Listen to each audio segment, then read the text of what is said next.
Hey, what's going on? Yes, I'm still a little bit under the weather, guys. So I apologize for my voice. No, comment section. I am not drunk. God damn it. All right. Not yet, anyway. We'll work on that as we go. But this is the Redeye Stream number 265. I'm going to be interviewing Pete from Creepy Little Book.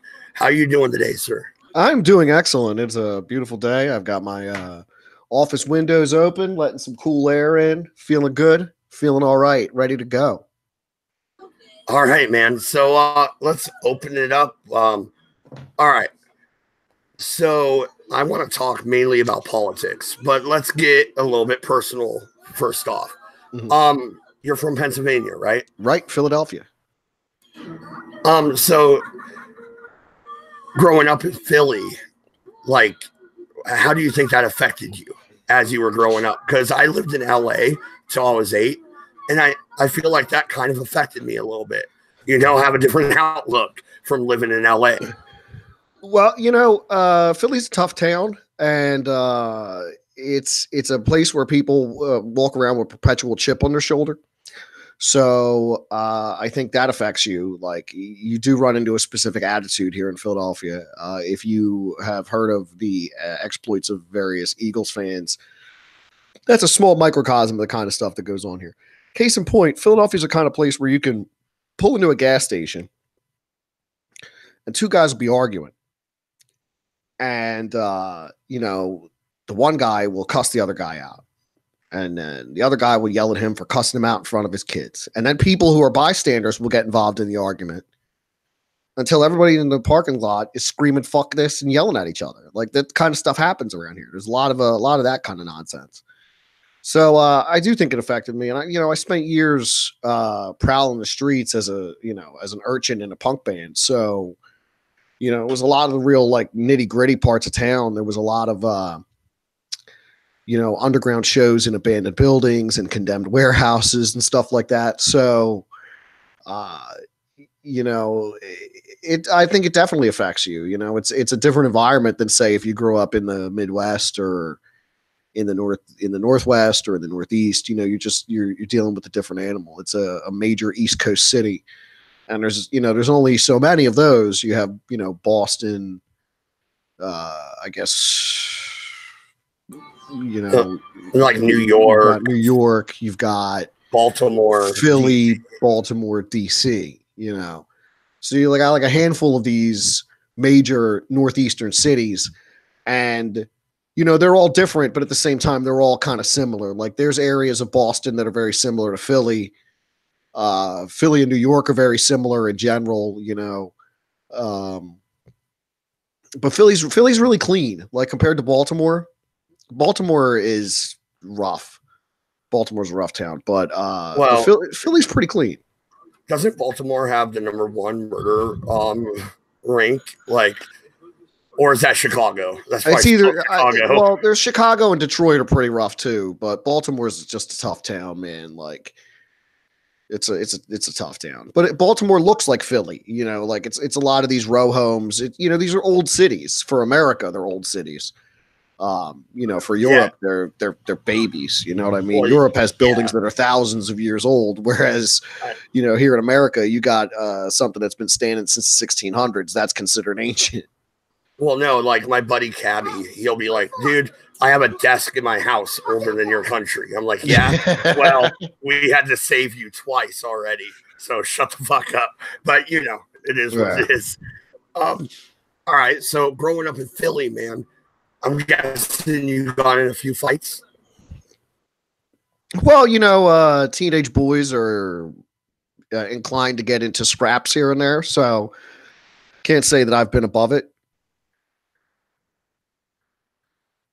All right, fair enough. All right, so you brought up the punk band. When did you go into music? And were you... Well, I already know the answer, so let's just say you were the singer. Right. Why did you go into vocals? Basically because I was terrible at guitar. No, you know what? I got into music, like, seriously. By the time I was 15, music was everything to me. So I started playing guitar around then. I still play guitar now, but I wouldn't want to be a guitarist in a band. I don't feel like that's where my strong suit is. I got into vocals because I really enjoy writing. And I kind of put together, me and my buddies put together a band, and, you know, one was a guitarist, one was a bassist, and one was a drummer. So there was really nothing left for me to do but be the singer. And none of them wanted to be the singer. So, you know, I wound up being the singer, and I did all the writing. And then after that band ended, the bassist and I formed a second band. And we cut an album with them. So I spent like 10 years between these two bands. Yeah. Most of my 20s. Well, why? All of my 20s, in fact. Why punk rock? Why punk rock? That's what I got into. You know, I guess it was the late 90s, the mid 90s. And there was kind of a punk rock resurgence in pop culture. You had bands come along like Green Day and Rancid, and then the ska revival of the 90s. So, you know, as a kid, I had gotten into the Misfits through a buddy's mixtape. I mean, I grew up listening to hard rock like GNR, and, you know, they covered bands like The Damned and the Misfits. So that gets you looking into those kind of bands. And of course, Metallica covered the Misfits as well. So, you know, you get into the Misfits, and then that leads you down the road to bands like The Exploited. I got into the Sex Pistols and the Clash. And then before you know it, you know, you back then, you know, there weren't cell phones or websites to do this on. So everything was mixtapes and flyers. So punk rock was really like a secret subculture back then, or at least it felt like it. So by the time I was in college, you know, we were definitely on the streets and stuff like that. And then my college academic career didn't last very long. I was more interested in rock and rolling than I was in getting a degree. So that's what I did. Oh, so you didn't end up getting a degree? No. I think that's a total waste of money. I'm in college right now. Damn it. Yeah. I'm cringing. Total waste of money. Like absolute waste of money. Yeah, but yeah, this isn't about me. So let's continue about you. That's my opinion on college. Yeah. It was just a waste of money. Well, no, I'm going to be a historian, so I kind of need some credentials. I have a friend who's an historian. He teaches at the University of Alabama in Mobile.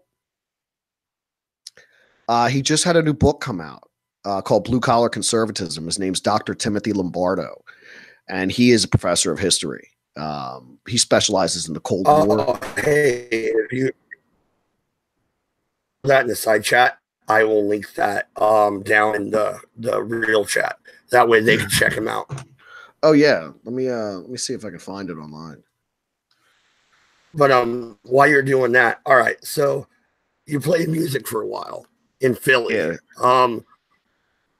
Wow. All right. It'd be kind of hardcore moments. Was there any moments where you were at a bar playing and a fight broke out? Anything like that? Oh, yeah, absolutely. I mean, this was punk rock, so even the dancing is like a fight. I remember one particular time we were playing some small club, and it was packed. It was a pretty good show. It was like a Wednesday night. They did a normal punk rock show every Wednesday night. So, you know, everybody would come out for it. There was always a place Monday nights and Wednesday nights, I think, had regular shows. And then on the weekends, there'd be like, you know, touring bands would come through town. But we were playing one of these, you know, Wednesday night shows or whatever it was. And my guitarist at the time, we called him the Gov. He was 6'10". So he's a massive man, you know, like he weighed over 400 pounds. He was just huge. The guy was a linebacker when we were in high school. And this drunk guy kept grabbing the monitor in front of him and like slamming it. And Gov just booted him right in the mouth. Like then the guy's face just exploded in like teeth and blood, you know. And then, I mean, I've seen fights break out in the pit and stuff like that. But yeah, I mean, there's definitely fights that broke out. There was one, I remember a show after 9/11. We were supposed to see this band Special Duties play with the Casualties, and they got stuck in New York because the bridges and tunnels were closed.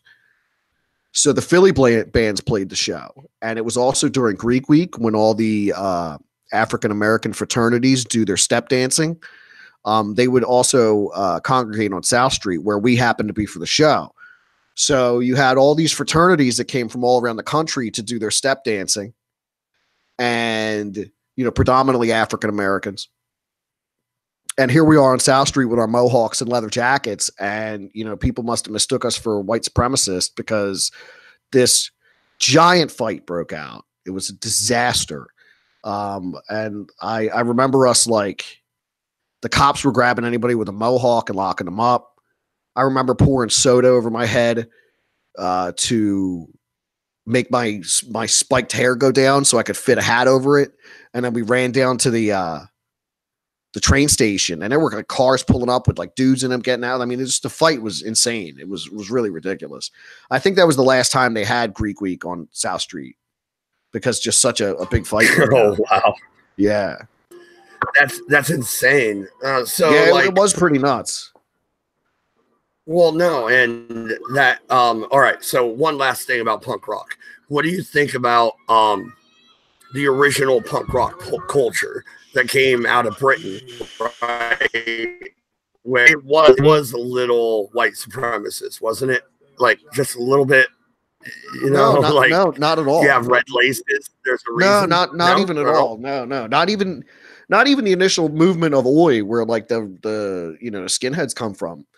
So originally, the earliest punk rock bands were like dissonant garage music, like Question Mark and the Mysterions, and they go back to like '69.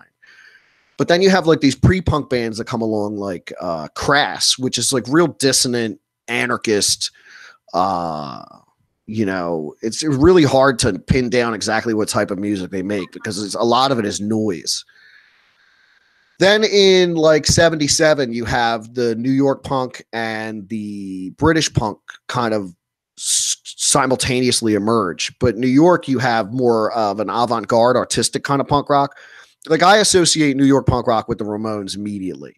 But you got to consider there were bands like Television and the Talking Heads and Blondie, who were also considered punk rock at the time, at least in America.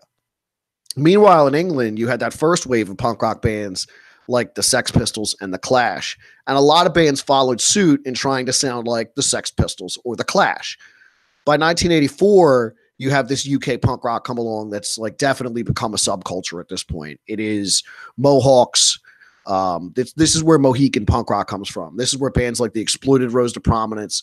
It wasn't out of the norm for people back then in that punk culture in England to wear swastikas. There are pictures of Sid Vicious wearing swastika t-shirts, but they weren't necessarily worn because people were endorsing Nazism. It was more for the shock value of it, because you got to consider this is the 70s.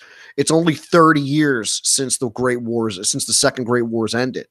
So, you still have people that fought in the war walking around. This is the late 70s. It's literally 30 years since the war ended, and you've got guys wearing swastika shirts to shock and appall, but not necessarily to endorse Nazism. You do have a subculture rise up out of skinhead culture that is racist, but the initial skinhead culture was Jamaican dock workers who had immigrated to England, who brought reggae music with them, and white Britons who kind of fell in love with that music. The skinhead haircut was common for the dock workers to have. It was a solidarity kind of thing. So they all kind of shaved their heads. They all kind of wore the same kind of blue collar clothing. And that would evolve into Oi, the subculture of Oi, which is really associated with the skinhead movement. But skinheads aren't necessarily racist. All right. No, I think you're absolutely right. That was kind of a loaded question, to be fair, but because you do have people that attribute punk rock with skinheads. Like, that is a thing that people think about. So I kind of wanted your thoughts on it. Thank you very much. Yeah. Punks and skinheads will always be associated with each other because the music is very similar. It's essentially the same kind of music. It's the subject matter that's different. And for years in the subcultures, you would hear songs that would call for unity between punks and skinheads, because since the 80s there have been there's been an unofficial rivalry between those two groups. Yeah, no, and all right, so let's we're gonna start dipping our hat into politics a little bit. For me, growing up, I always loved history. I would be that kid that would take the history book and read it cover to cover within 4 days and retain all the knowledge. I was the dude that the history teacher, can you let someone else answer a question? And I'd be like, it's when did you become politically active?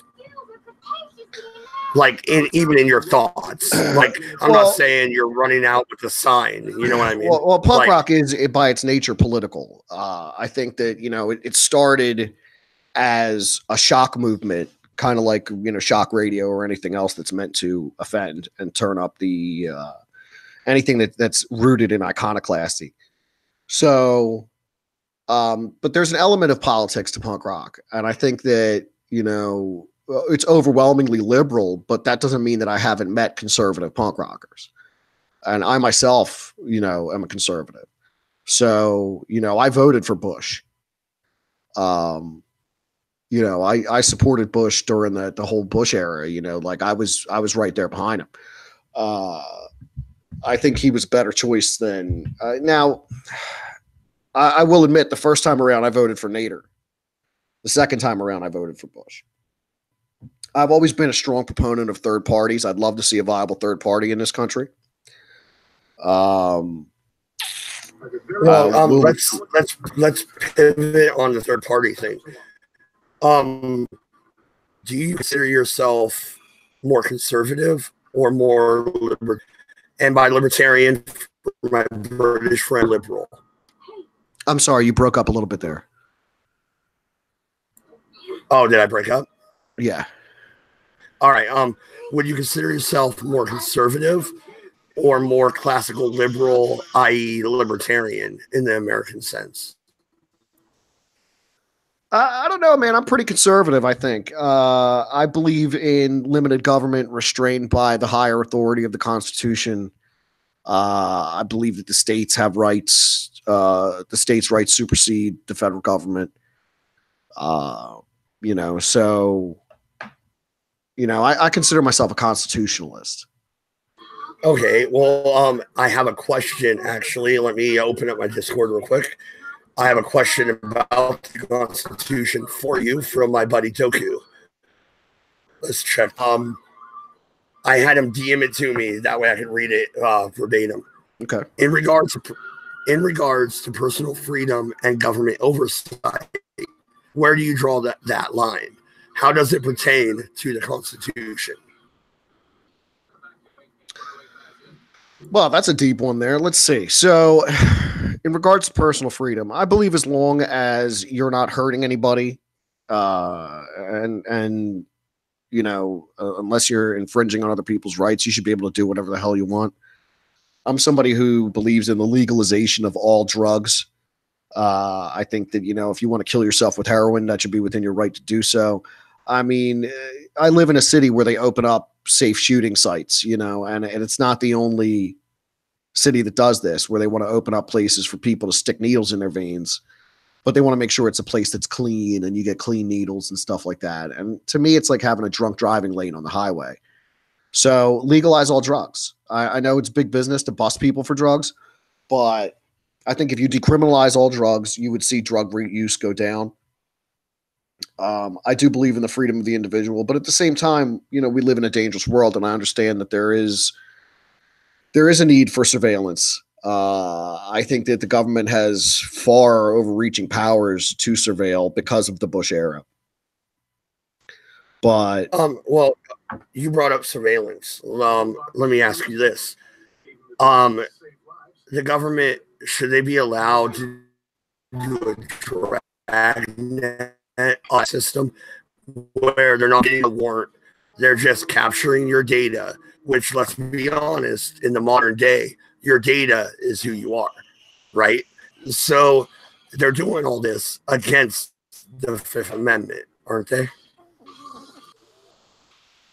Well, Yes and no. First, you'd have to prove that they're actually doing that. And although it's common knowledge at this point, it's still being denied that it's being done, even though there's, NSA data collection centers built up all around the country.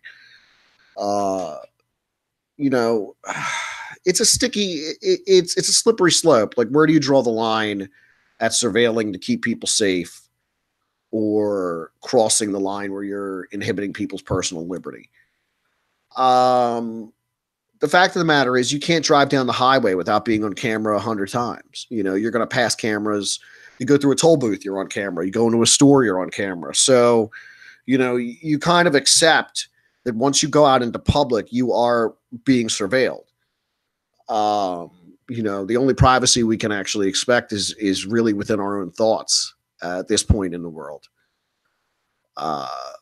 So yeah, but it's just the nature of the beast at this point. I think it's going to be increasingly more difficult to not be more and more plugged in. The simple fact that something like Facebook exists, where people voluntarily put all this information about their lives up there. I often say if the government required you to have a Facebook page and put all that information up there, people would be up in arms, but they happily do it for free. Oh, I like that point. But I don't want to move away from surveillance yet. Should the United States become like the United Kingdom, where in London it doesn't matter where you go? Is that something we should allow as a society? Well, it's already happened. I mean, I'm in Philly. You can't go anywhere in Philly without being on camera. They got cameras everywhere. You got red light cameras. You have police cameras on telephone poles. You have cameras outside of buildings for security purposes. So, like, you accept that when you're in a major city. I'm sure that there are places in rural, suburban, and semi-rural places where you're not constantly on camera. And I don't see how you could implement a full surveillance state in the United States because it's too vast and a lot of it is wilderness. So there's always going to be these blind spots. There's always going to be blind spots in your dragnet of massive surveillance. Well, it's not possible. It's not possible. Well, no, and Pete, yeah, you're absolutely right. Like, I live in the Cascades. Would you accept some fucking around my house? I mean, is that really what you're going to do? And then you're going to go check them? Like, I'm not going to see you doing it. You're not going to do it here. But can you do it in Portland, Oregon? Yeah, you can. Can you do it in Philly? Yeah, you can.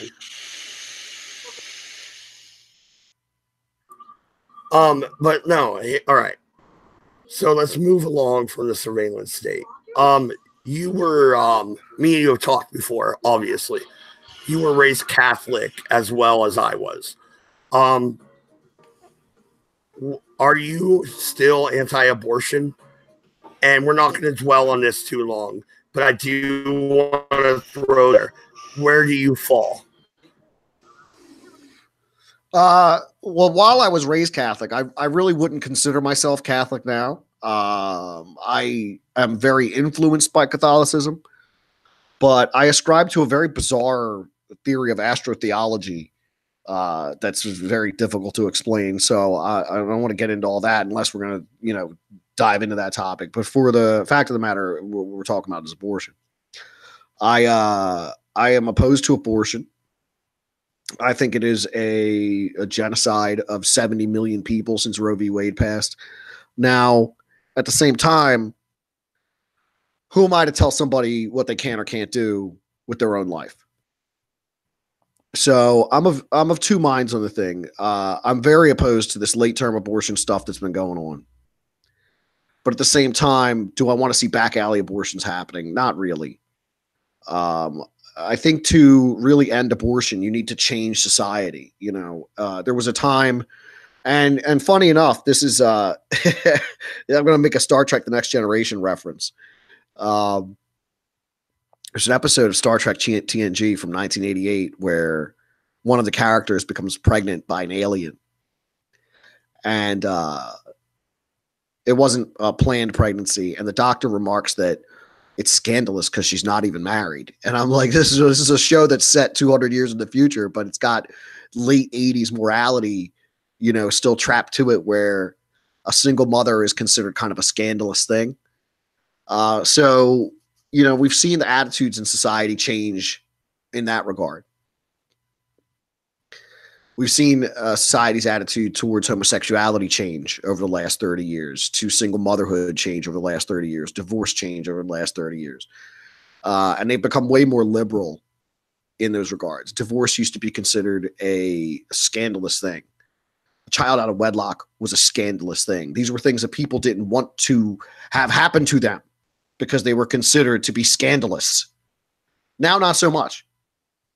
So if we can kind of push society back in the other direction, if we can move that Overton window to a place where people are more likely to give up children for adoption rather than to have a child aborted, I think that would be a good thing. I think if we could facilitate more adoptions, if we could make it easier for people to adopt, make it less expensive for people to adopt, then I think that, it's a net positive for society. Now, that said, how much should adoption be? Probably as much as a birth cost because it's expensive, But, I'm no expert on the topic. I know that for moral reasons, I oppose abortion. But for intellectual reasons, I understand why in a modern society, you don't want to have people going down a back alley with a coat hanger, And that's an extreme example, but, it'll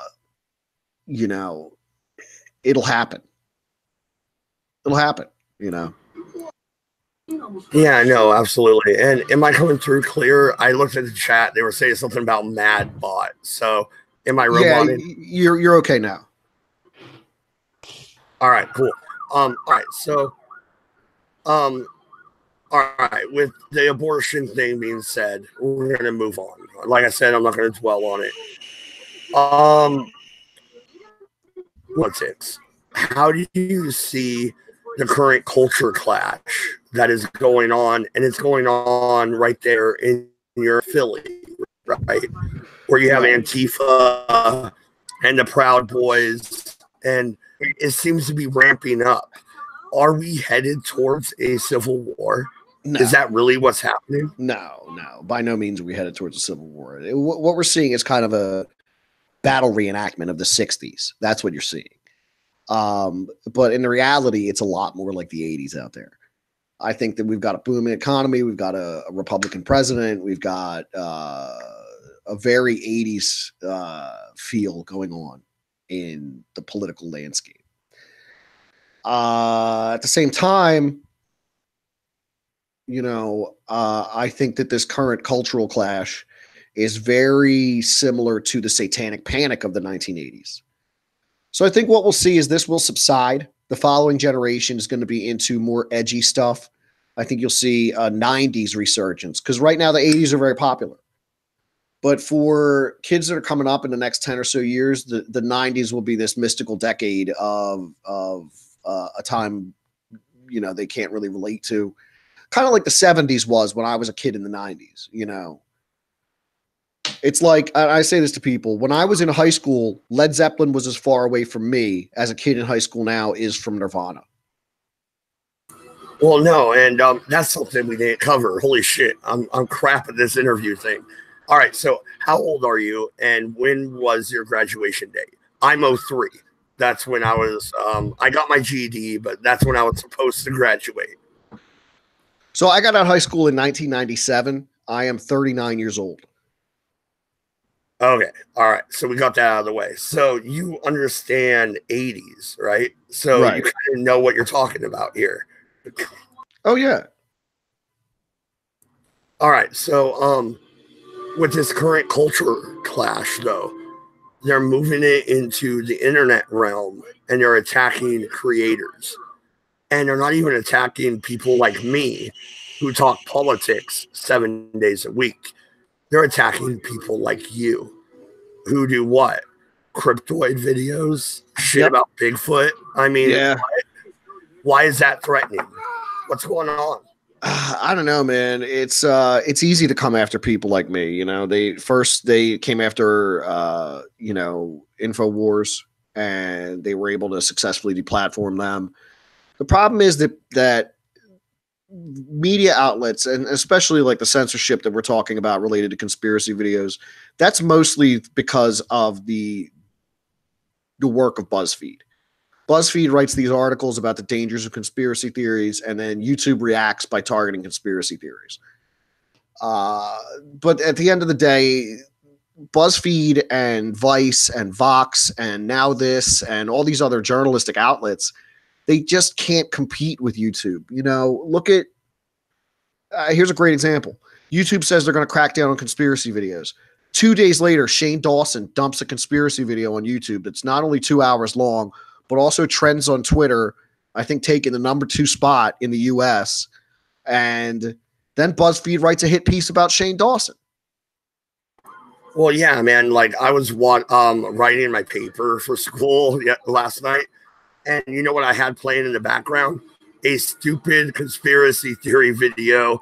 I had never seen this channel before, but it was like 45 minutes long. I'm like, fuck it, like let it run. And it was about Antarctica and the fact that the shadows don't match, and this is obviously a flat Earth. And I'm just like, what? Like, no, the Earth is round, dick. We have satellites. Yeah, I don't really ascribe to the flat Earth theory. I will say that I find it very suspicious that YouTube is specifically targeting flat Earth videos. Specifically. You know what? It doesn't break anybody's back or pick anybody's pocket if you believe in the flat Earth. You know, it's no skin off my balls if somebody's a flat earther. So I don't see why that this conspiracy is so dangerous that it has to be targeted by YouTube. But nonetheless, they're targeting flat Earth. They're targeting QAnon, which I think is a total bullshit LARP. And they're targeting anything that's pizza related. Yeah. No, we're not going to talk about Pizzagate. But no, I do want to talk about Q.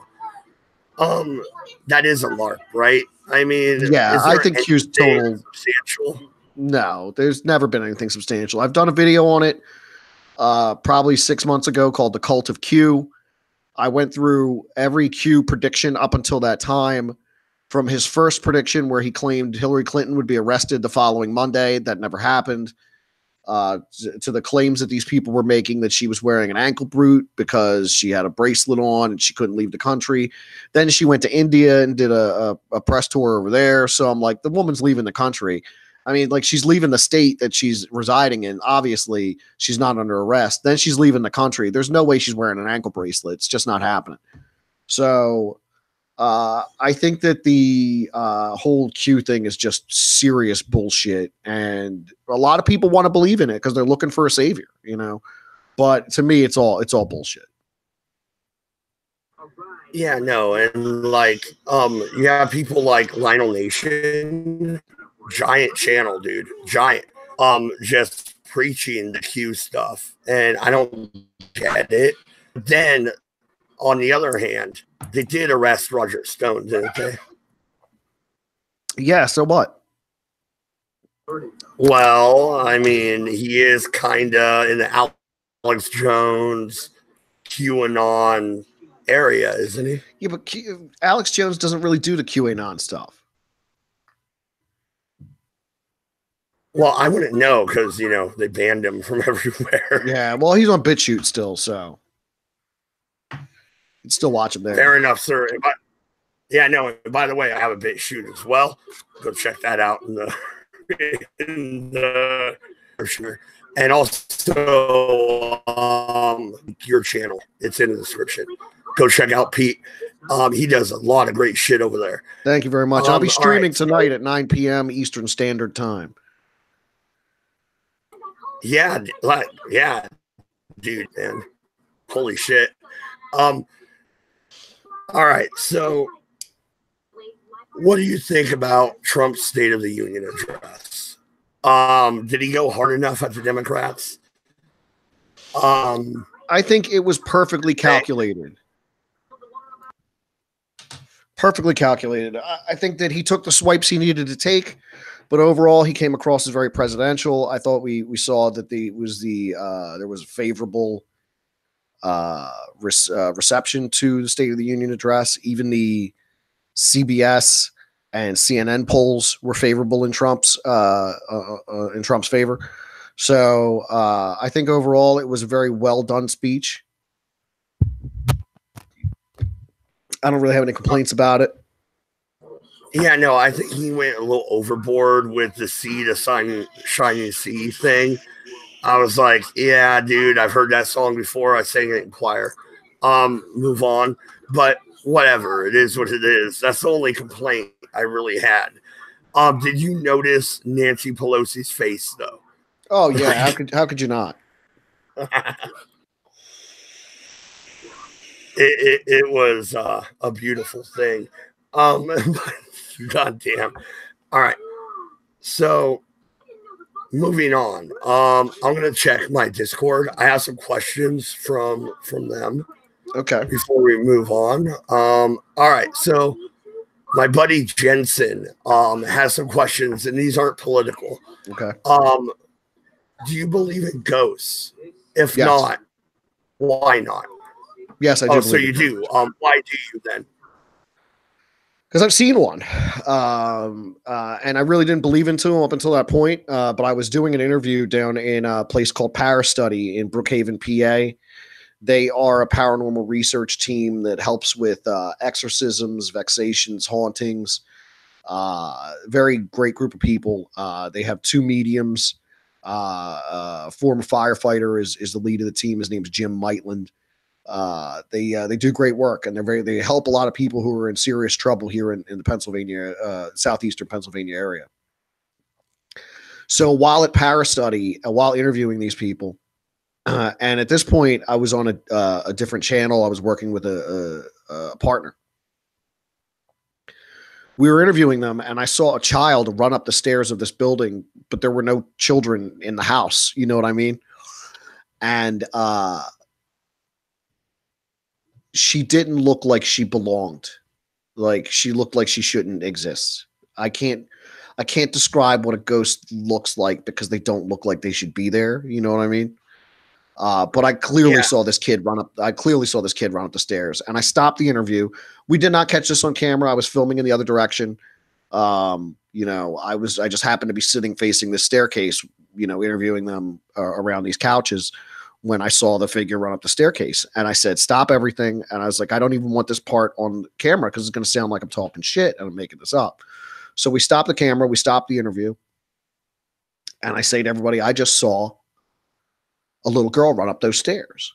And that's when the medium told me, yeah, well, you know, sometimes when we do a house cleansing, we bring the spirit back here with us until they're ready to cross over, you know.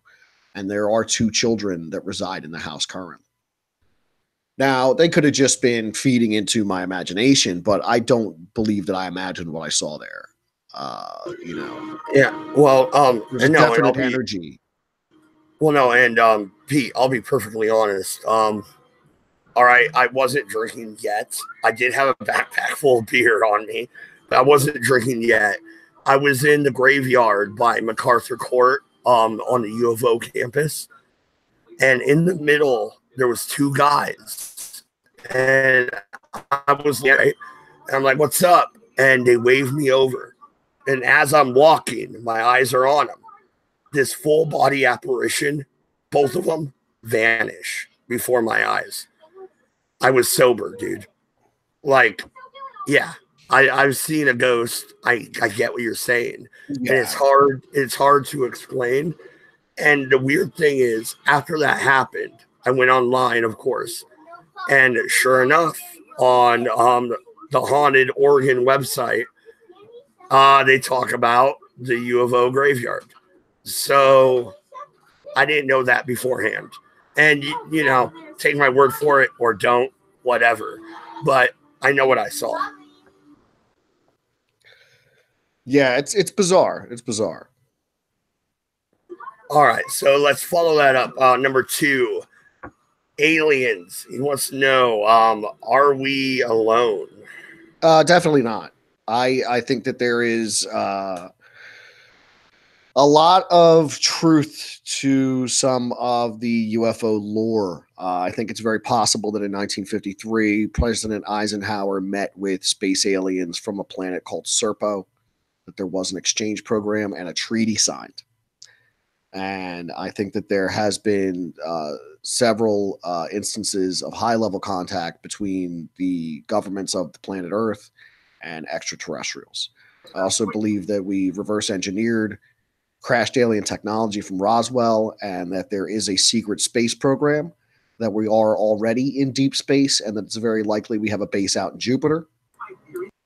I think the secret space program is called Solar Warden, and I believe Trump talking about the Space Force is a soft disclosure of this secret space program.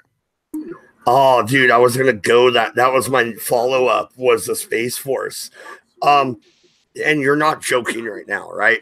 Like, no, you're not joking at all. Everybody? All right. No. Yeah, you got a conspiracy guy on here. I believe in conspiracies. Well, I know. The fact of the matter is, I don't believe in 85% of the stuff I talk about on my channel. But that other 15% that I do believe in is fucking crazy. So, gotta take it for what it is. Yeah, no, it is what it is. And that's why I love your channel. Like, seriously. All right. So, yeah, the truth is out there, people. All right. Okay. Yeah, he wants me to ask you about what we call Pax Americana. If the United States and Great Britain would have never separated. So you know that moment where Benjamin Franklin gets dressed down in Parliament? That never happens. Okay. We don't separate. Would we control the world right now? The United States and Great Britain. It would be Britain, obviously, but you get what I'm saying? Do you think there'd be some great empire that would have rose up out of that and conquered most of the known world? Yes. No, not necessarily. Why not? I think that eventually the United States would have broke away from England no matter what. Oh, all right. I want to dwell on that a little bit. Why? Yeah, there's no way that they wouldn't have. I think that the seeds for the revolution were planted in Europe during the Reformation. So you have the 30 Years' War, which is basically over religion, where people are just fighting over their freedom to believe in whatever the fuck they want. They're killing each other because they want to believe in, because I want to be a Calvinist. Like, I want to be a Calvinist, so I got to go kill these Lutherans. You know what I mean? So they had a war for religion for 30 years. And I think that spirit of dissension, that spirit of independence carried over to America. And I think it laid the foundation for the revolution that was to come. Because, you had, the New World Order happened in the 1600s. I talk about this all the time. The New World Order isn't something that's coming. It's happened. It happened centuries before any of us were born. It was the toppling of the Catholic monarchies and the institution of secular governments. That is the New World Order. That is the Novus Order Seclorum, the new order of the ages. Interesting. Do you yourself think the Magna Carta and the Declaration of Independence follow hand in hand? In other words, is the Declaration of Independence the extension of the Magna Carta? I think it's more like a Hollywood remake. They didn't really. It's not a sequel. It's not a direct extension of the Magna Carta, but it was definitely influenced greatly by it. Absolutely.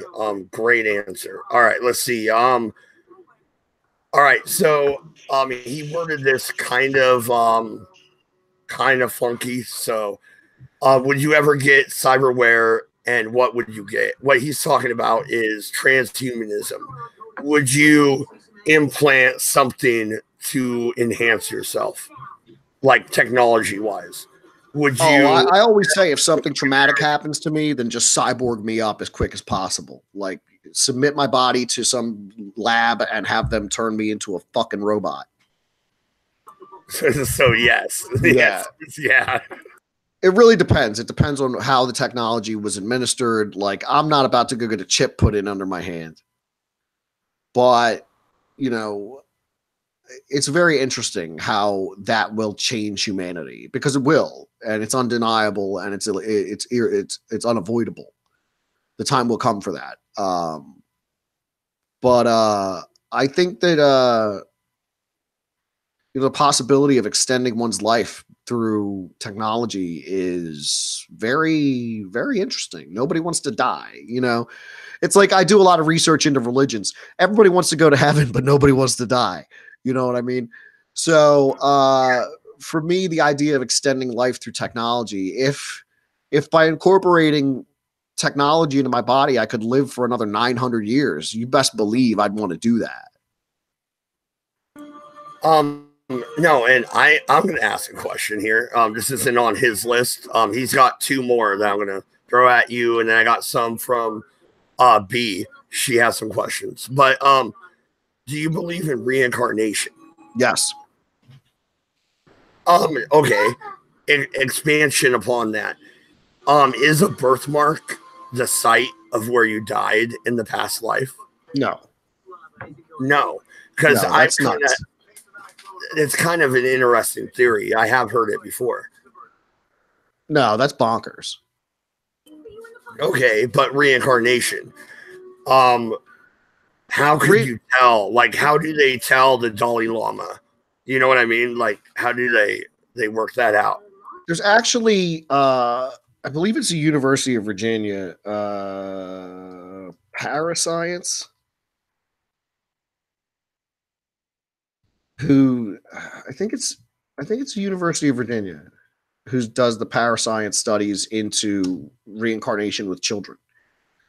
And they have some very interesting case studies where these children have not only remember their past lives, but they've been able to like pinpoint and find the identity of these people and connect the dots.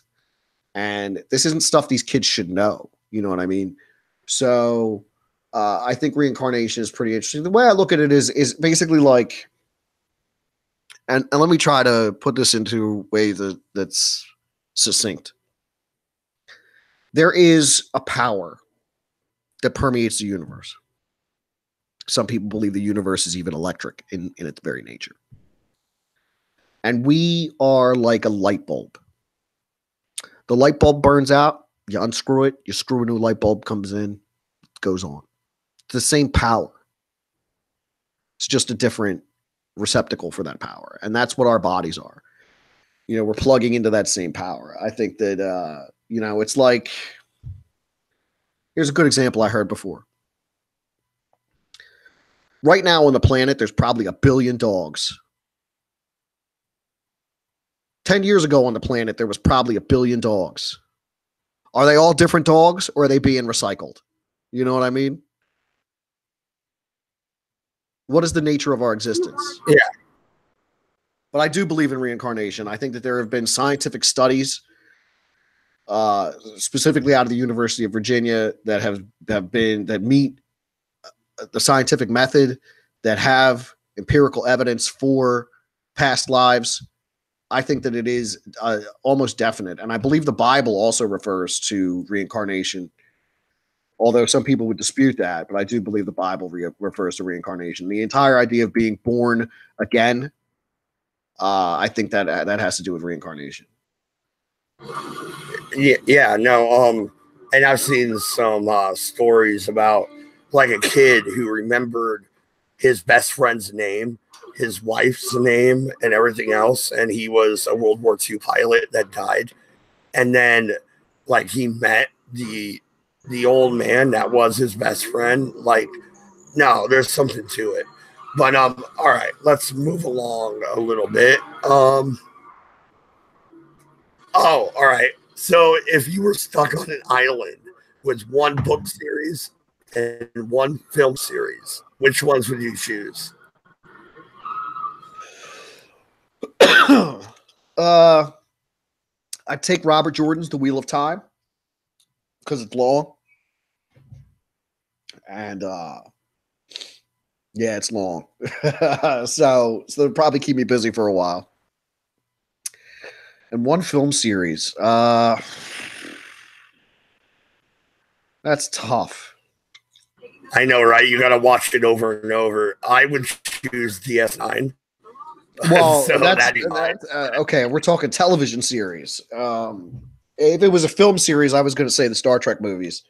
But if we're going with with a television series, then probably Next Generation. Oh, TNG. All right. I could work with that, you know. Go ahead, number one. No. All right. Last one from Jensen. Dystopia or utopia? Which way do you see the world going? I see it staying the same as it's always been since they burned children to Baal on the altars of Carthage. You know, the world is the way it is. There will never be a full-on dystopia. There will never be a full-on utopia. It will never happen. There will always be economic class systems. There will always be, as long as there is capitalism, there will always be the haves and the have-nots. And hopefully the majority of people in the middle have more tomorrow than they do today. All right, now we're going into the funny questions from B, and I hope you enjoy this. They're pretty good. All right, are you bees getting B wants a harpoon? I'm sorry, gun? you're roboting out really bad. What was that? All right, is that better? Yeah, that's better. All right, so these are just funny. So B says, are you in support of bees getting their own harpoons? For a little bit of clarification, she wants a harpoon mounted on her spaceship. So I don't know how you feel. I don't think I understand what's going on. All right, so we're moving on from that one then. Harpoon on her spaceship. Yeah, no, B wants harpoons. All right, well, go for it. All right. Harpoons are cool. She also wants to legalize the murder of brothers. Should she be allowed to be okay?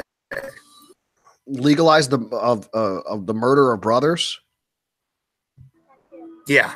You mean fratricide? Yeah. She throws shoes at him right now. She wants to throw knives. How old are these people? In their 30s, dude. It's crazy. But anyway. I thought you were going to tell me two 12-year-olds were fighting over the remote.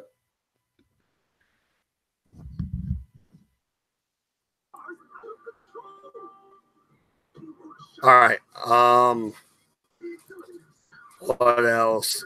All right. If you're ever going to join Discord, like when are you going to come join the Discord server? That's the last question. When am I going to join Discord server? I don't really like Discord, so until I'm absolutely fucked and have to use it, then I will use it. But until then, until that day comes, until I have to learn Streamlabs and until I have to get on Discord, I'm not going to. All my effort is dumped into YouTube. Fair enough. All right. So I am going to open it up now. We're at the second hour. Wow, that went quick. Yeah, I know, right? All right. Here's another question, though. Where do you fall on economics? Are you with the Austrian school or are you with Keynesian? I don't know enough about either to accurately comment on that topic. I will say, as far as economics go, I am for unfettered fucking capitalism. I think that, people who have money create jobs. I look at it this way. If I was making from Creepy Little Book what I make from my day job, then I wouldn't do my day job anymore. If I was making from Creepy Little Book double what I get from my day job, then I would hire somebody. You know what I mean? So the thing that keeps me from expanding is that I don't have the capital to expand and hire an employee. So I do believe capitalism is a good thing. I am all for people making money. I'm trying to make money. That's why I do a YouTube channel. I never lie about that. My primary interest in doing YouTube is financial.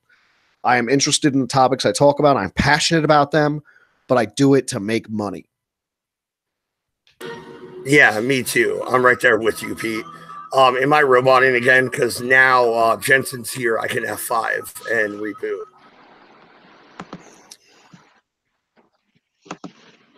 Well, no, you are not roboting. Good? You're good. All right, awesome. All right, no, and we got a couple people joining. I'm sure they have some questions, but it sounds to me that you're more Austrian economics than you are Keynesian. So that's a good answer.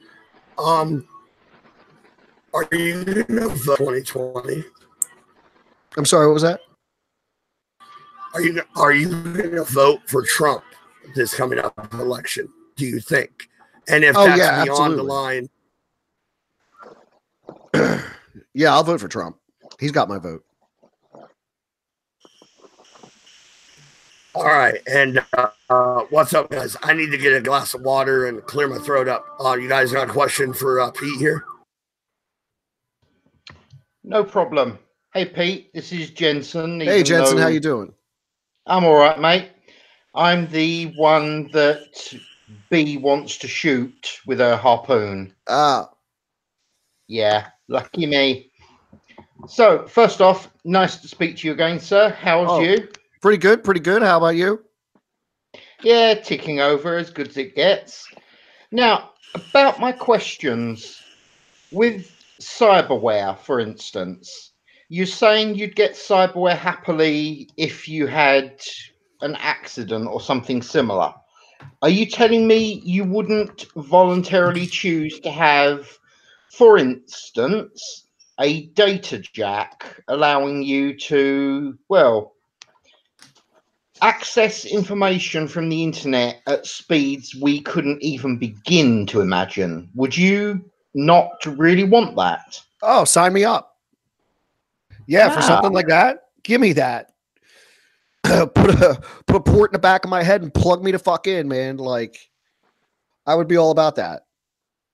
I know how to really fucking irritate you. Just keep asking you about the subject of 9/11. You just keep getting millions and millions of conspiracy results.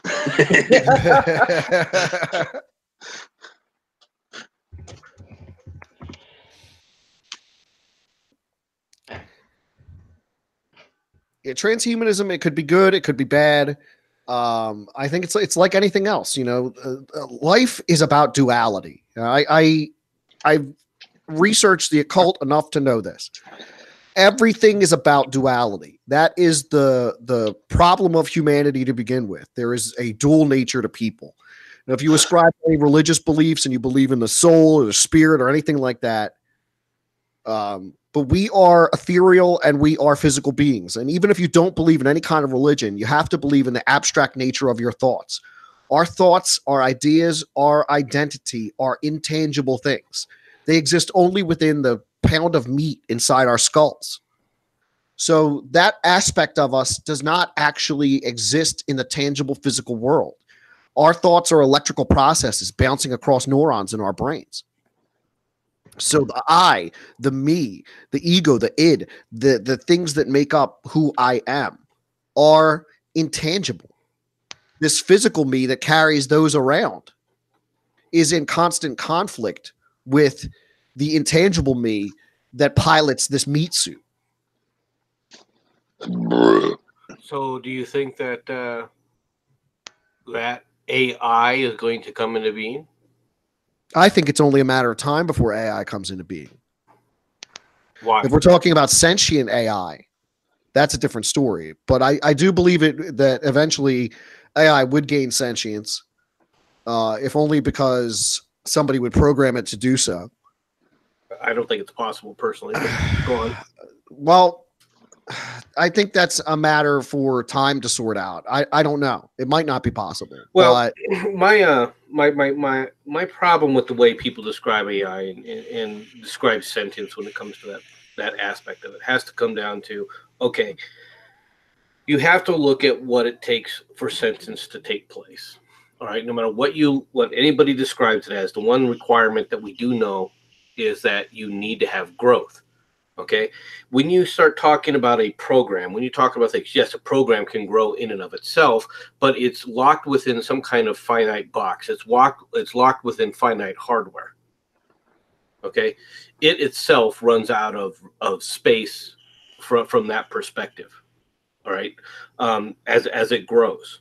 Okay, and as it grows, all right, it starts to interfere. When you're talking about a program, as it grows, it starts to interfere with two aspects of itself, right? When you're talking about technology, all right, and that is the speed of the processing, all right, and also the speed of recovery. It's not just data storage. Yes, data storage is out there, but you still need to be able to manipulate it, and it still needs to be able to be transmitted in a rapid enough manner. And programs that grow like that always run out of space. Okay. Well, no, and Pete, real quick, just so you know, this is our resident military intelligence guy. This is the guy Fox News wishes they had. Yeah. So Yeah, we met a couple streams ago. But the other aspect of that is do I think that AI can work? The only way I think AI can work is you're going to have some kind of biological component which allows for that exact thing, which is growth, which allows neurons to grow. It allows neurons to make connections in different areas. It allows for growth. Now, have you ever heard of the gray goose scenario? No, I'm not familiar with that term. So the gray goose scenario basically works like this. Let's say someone invents a nanobot. And the nanobot's purpose is to find resources and replicate itself. Let's say these nanobots get out of control. All right. And now they have an entire planet Earth of which to plunder for resources and replicate themselves. Now, that would be something that would be damn near impossible to stop once the process got started. Now, the idea behind the gray goose scenario is that eventually these nanobots would consume everything on the Earth, including humanity, everything biological, to replicate themselves. And what would be left is a vast ocean of gray goo that was nothing but nanobots. Right. Well, the idea of that is wonderful to talk about, but in order for such an aspect to actually take place, it would have to have the ability of transferring energy and matter and energy. And I don't see a nanobot being capable of doing that anytime soon.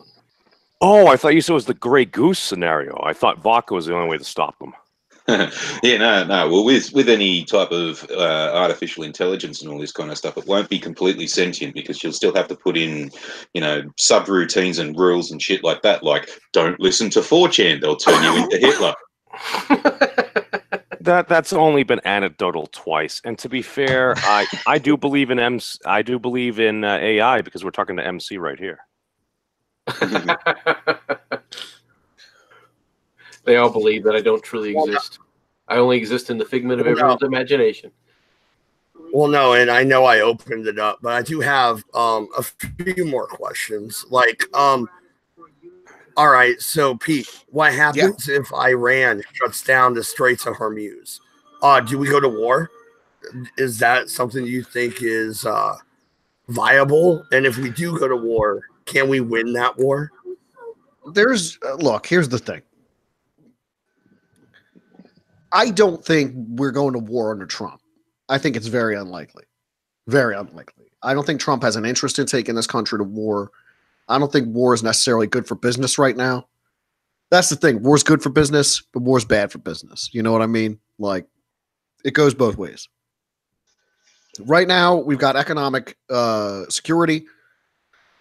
I think the president has a very strong footing to stand on when it comes to this national emergency.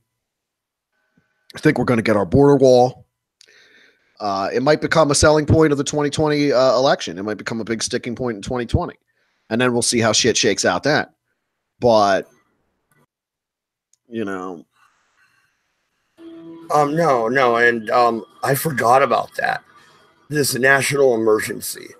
Do you feel it's necessary? Yeah, definitely. because the Democrats aren't functioning like a normal political party. Well, just they not. never have been. They never have been. They were the party of Jim Crow. They were, as MC would say, the party of secession. Right, MC? Oh, I would say that they were the party of secession, yeah. Wasn't Yeah. also the party that helped give us a kick in the ass to go to the moon? No, No. Oh, JFK. Why not? because we're not in the party of JFK. If you sit up here and tell me that we're in the party of JFK, you're out of your freaking rabbit ass mind, memes. That wasn't what I said. I said, weren't they also the party that gave us the kick in the ass to go to the moon? Since No. they didn't launch Sputnik or fucking Yuri Gagarin, they weren't. No. Yes, but the words of the president, who had his life snuffed out all too quickly, that seemed ahead, to give Pete. folks a kick in the ass. You can say it accelerated it. It generated folks the will to give the resources to, as Cabby would often say, but still, it was a kick in the ass. Well, Neil deGrasse Tyson says that basically let me the ask reason you a why they question. did go to the moon was Was militarily. it his speech that gave Americans the kick in the ass, or the fact that somebody martyred his ass and they said, let's do it for the dead man? Wait a minute. You guys are talking like the moon landing actually happened. We are Here we assuming go. that. We are entertaining that idea. Yes. No, I believe the moon landing happened. Like I said, I believe there is a secret space program. I think that there's a lot. Actually, I'm talking about the moon tonight on my show at 9:00 about mysteries of the moon, the hollow moon, Earth the moon as a satellite, the moon as a derelict spaceship. We're going to get into all that this evening. The moon's flat. The Earth's round. It's a giant pancake. No. You solved the problem for conspiracy theories. We just need better conspiracy theories. Well, Just Screw the flat Earth. Onto the It's a flat waste moon. of thing. Wait, no, the fake country. It's now flat, guys. I'm a flat earther. It's official. I'm not trusting anybody from Australia. I can't do it. The moon's just a giant hologram invented by George W. Bush so that everyone wouldn't notice the holographic aeroplanes flying around New York City that morning. Oh, see, I thought it was just a big cookie. Like one side was dark chocolate, while the other side was light chocolate. I actually knew a Sheila who was a young adult and literally did still think that the moon was made of cheese. Well, no. Hey, Wow. hey, guys, evolve before we devolve into the normal red eye format. All right. Anybody have some questions for Pete? Like that's what we were doing an interview. Any questions? Guys? Yeah, R2. What did you just say? You're roboting mad. Questions for Pete, if anybody's got any ones in particular. Right. Okay. I already asked him my question. I asked him about AI. Oh, Pete, what's your favorite color? Black. Cool. Thank you. And just on memes' behalf, what are you doing Saturday night? Wait, it is Saturday night. I'm doing this.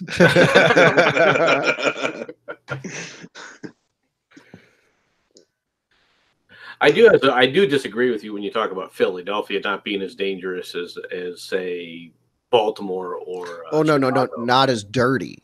Oh, not as dirty. Because there's some really bad, dirty areas in Philadelphia, especially Temple University.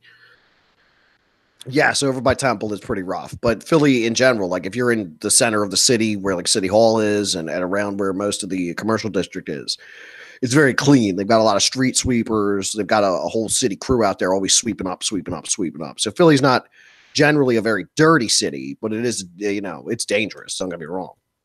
Well, isn't that like a lot of major that are cities, like the third world? Yeah, because the last time I was at Philly, it was for one of the old jobs I was at, out for some sales training. That's where the corporate HQ was. And I mean, we went out for a night on Philly, and I'm like, oh, it seems like a more compact Boston. Yeah. It's not bad when you're actually in the city. It's the neighborhoods that are rough. It's got some awesome bridges. Oh, yeah. Ben Franklin, we got the Betsy Ross, got the Coney Palmyra, then there's the, what's the other one? I mean, There's it one took us south of almost the city. Yeah, for Boston. Commodore Barry. Us, Commodore Barry. Yeah, dude. Like Boston took us almost 20 years and $19 billion, and we got one nice bridge and a leaky tunnel.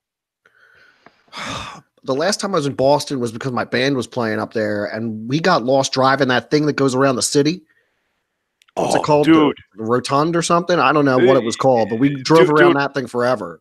Boston is one of the few cities. I went to jury duty when I was 18. I took a road in the morning, and that road no longer existed by the afternoon. Go figure. Well, no, actually, earlier in the show, am I better now, guys? Or am I still real? Yeah. No, you sound all right. Yeah, no. Earlier in the show, you brought up toll roads. Do we need government to build the roads? I have to ask it. The libertarian in me told me I should do it. Do we need government to build the roads? No. We don't. And you could probably get the roads. Like, they're doing a construction project in downtown Philly that I got to drive through all the time. And it's like, seriously, it's a 5-year project. I don't understand. The Chinese built a stadium for the Olympics in 5 months, and they could take 5 years to redo the streets. Like, come on. So I think that if they hired private contractors, they might be able to get it done faster. But here's the thing. One of the oldest toll roads in the Philadelphia area was a road some dude built and put a toll booth on. And then later on, he sold the road to the city. And this happened in, like, I don't know, the 1700s or something. But he built a toll road. He put up a toll booth. There was no fucking problem with it. And and then when, the city wanted it, he made them pony up the money for it. Well, no, and that's the thing. Like, all right, I live on the West Coast right now. We don't have toll roads. All right, it's not a thing, but it is a thing on the East Coast. And everybody's like yelling at me about the roads. And I'm just like, go drive in Pennsylvania. So I just got to bring up one little thing about that the Chinese stadium for the Olympics remark and all this kind of stuff. The difference between your roads and your Chinese stadium is that the Chinese with their stadium basically did the one thing that everybody else didn't do. Their stadium was made out of recycled materials and isn't designed to last more than 5 minutes, where everybody else built this gigantic stadium. And now the Olympics are over, we're going, fuck, what are we going to do with this gigantic thing? Roads are a little bit different. They're not supposed to last 5 minutes. Oh, they got to hold like esports events in it. Well, all right, memes. You're in Massachusetts. Do you have toll roads? Oh, fuck yeah. We got them all over the place. It's like, it's only going to be here for so long. Only 15 years, only 15 years. It never goes away. And now they're getting rid of the people operating them. Wait, how? Most toll roads that open up around here, they always give you the pitch. Well, we're going to keep the tolls on the road for 15 years in order to recoup the cost, and then we're going to shut it down. I don't think I have ever seen an instance of any of these toll roads being shut down. All I see them is being automated. The people that were working them are now being phased out, and it's one of those things where government's like, ooh, revenue source. We like that. All right, Pete. So I think we have one of your viewers in my chat. Ryan Cole says, Ryan, what's going on, man? Yeah, he says, hey, Pete, let's go down the Antarctica rabbit hole. What do you think all those higher ups going down there to meet? Was it something to do with the Ark of Gabriel? Yeah, that's how the story goes. The whole Antarctica thing for me has been a big topic. I went down that rabbit hole, I guess, last year and the year before. It was a really hot topic back then. People were all over the Antarctica thing. So I really haven't done much with it in the last year. The source that I was getting information from has gone silent. So I don't have anything new to report. I basically covered this in all the videos that I've already done on the topic. So in the first one, I addressed the kind of Ark of Gabriel thing. And for those of you, for you, what's that? I got a conspiracy for you. All right. Since no one actually owns Antarctica, it's segmented up into sort of regions that people administer. And Australia administers the larger majority of Antarctica. And considering that we're a fictitious country that doesn't exist, I'd put it to you that most of Antarctica doesn't exist as well. Well, for the flat earthers, they believe Antarctica is an ice wall. that surrounds the planet. Fuckheads. Antarctica exists. It is humongous. It is probably 3 continents from the last thing I read. 3 continents that are actually conjoined under the ice down there. My favorite of the videos I've done about Antarctica, I think, was called Unearthing Antarctica or Exposing Antarctica. Like I said, I've got a handful of videos on these. The one story I was fed is that they discovered a dig site and they were unearthing ancient city. I think that's really interesting. I don't know how true it is. The Ark of Gabriel, I don't know if you're familiar with the Ark of Gabriel story. So basically, like, goes like this. Some workers are digging underneath Mecca in Saudi Arabia. They discover the Ark of Gabriel, and then they touch it, and it kills them. Then Saudi Arabia has help from the Russians to come and get the Ark of Gabriel out of Saudi Arabia. The Russian ship shows up at the port of Saudi Arabia. They then take the Ark of Gabriel. They stop in South Africa, and then they go on to Antarctica. And when they get to Antarctica, they also bring the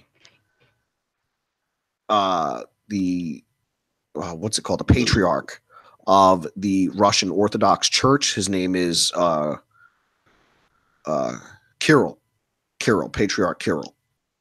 And they brought him down there to do a special prayer over the Ark that he received from Pope Benedict when they met in Cuba, which was the first time that these 2 leaders of these respective churches have met in 1,000 years. So as it goes, the Pope of the Roman Catholic Church provides the Patriarch of the Russian Orthodox Church with the magic spell to say over the Russian transported Ark of Gabriel, which is then taken deep into the Antarctic continent. Now, I don't know what the Ark of Gabriel is supposed to be in context of this story. Is it some kind of weapon? Is it from aliens? Is it from God?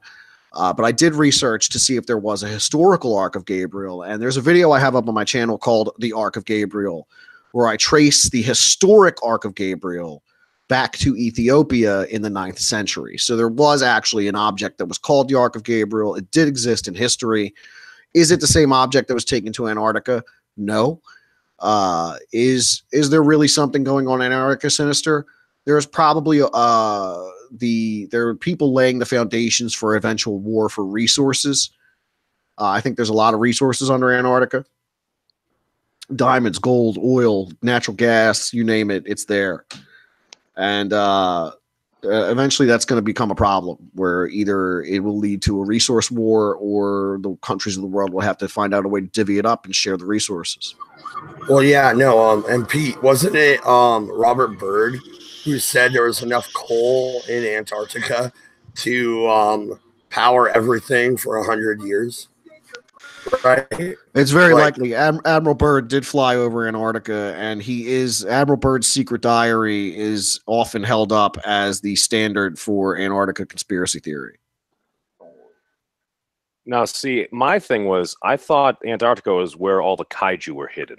So the reason we actually need to stop global warming and to prevent the ice caps from melting is not necessarily because of the sea level. It's because it's going to release freaking Godzilla and all those other monsters upon us.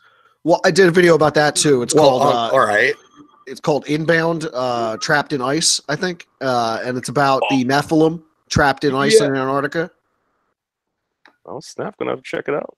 Yeah. Well, no. Have you heard the whole Stargate theory? Like they actually found a Stargate, supposedly. You're talking about the Gulf of Aden. Well, you might be talking about the Gulf of Aden Stargate that they found that Saddam Hussein had, or the Stargate in the Hoover Dam. No, the Saddam Hussein one. I was going with the Iraq route. That's the Gulf of Aden Stargate.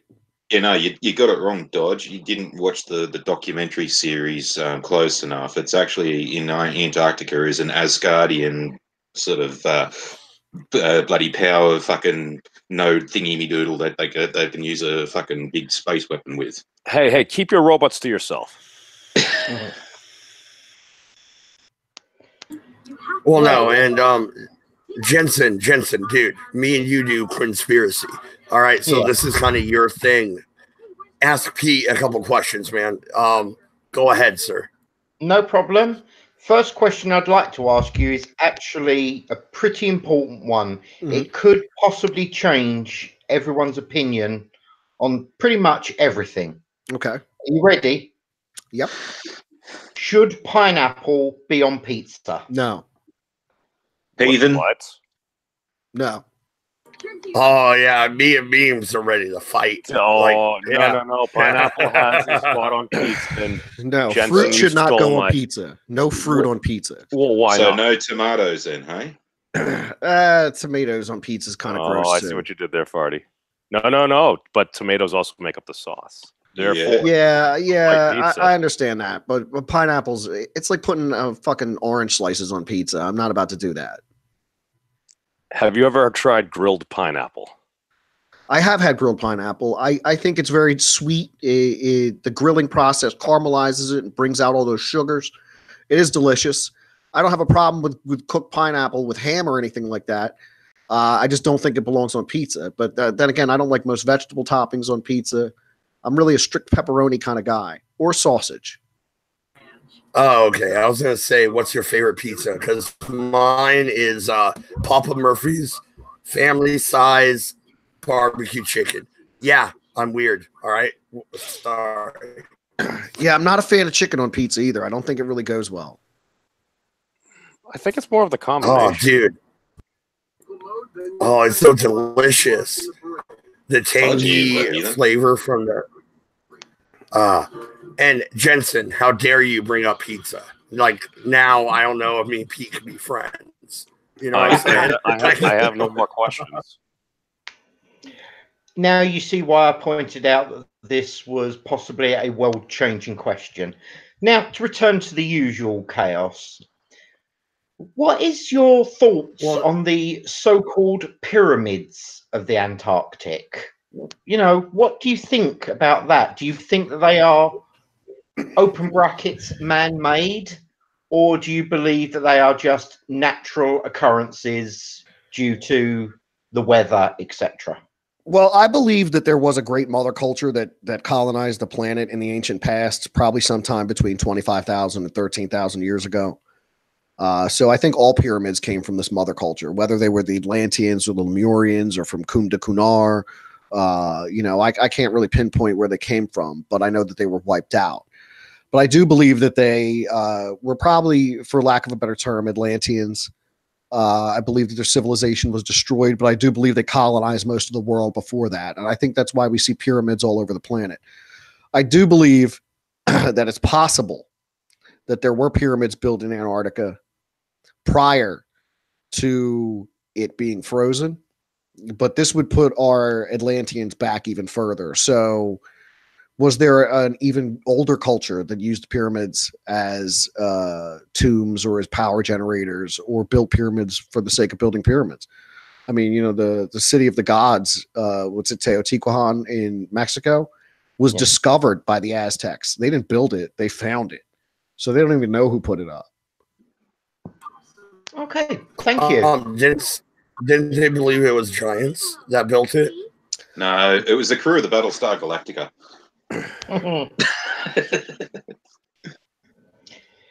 Actually, if anything, if we're talking the giants, at that point we're going on to the Nephilim.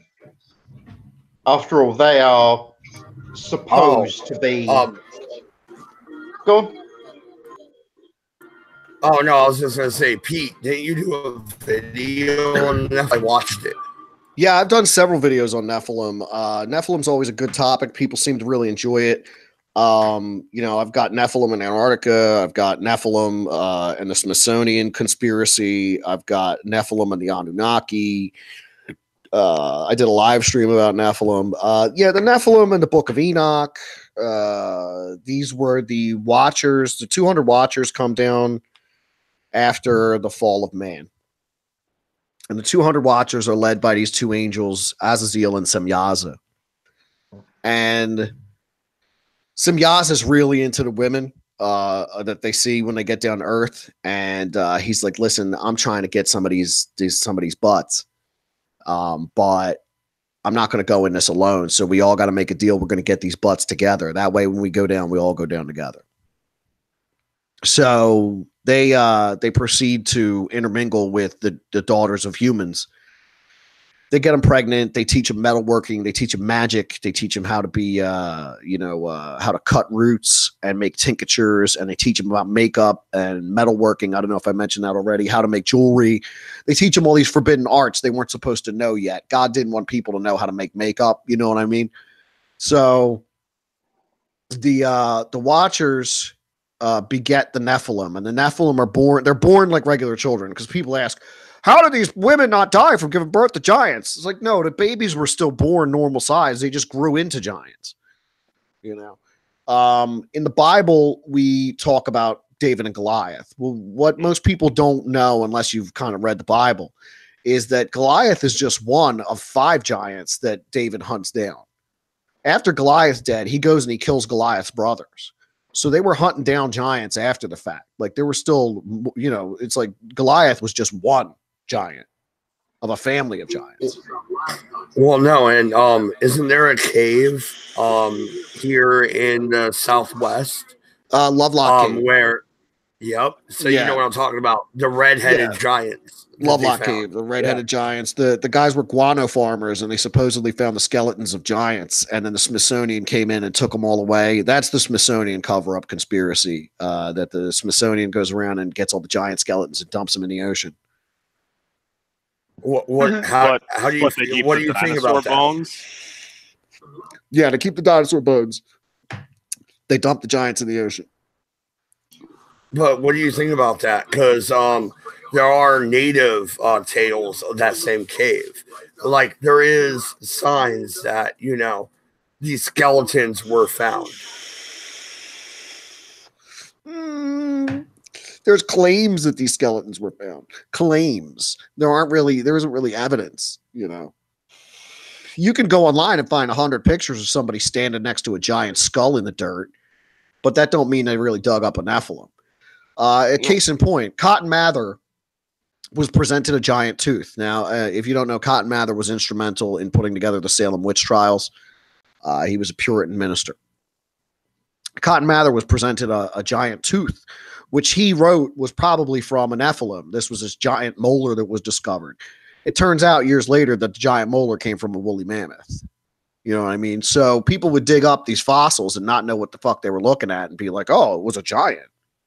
Oh, yeah. It's like Darby dragons and stuff. But the way you just described the Nephilim there, Pete, just saying how they taught like metalworking, they literally taught everything up to makeup and all these forbidden arts. The Nephilim kind of sound like an OG version of YouTube. Well, that makeup channel. That was the Watchers who did that. The Nephilim, the problem with the Nephilim is they start eating everything. What you did there. And then they eat people. So eventually you have the point we've gotten to?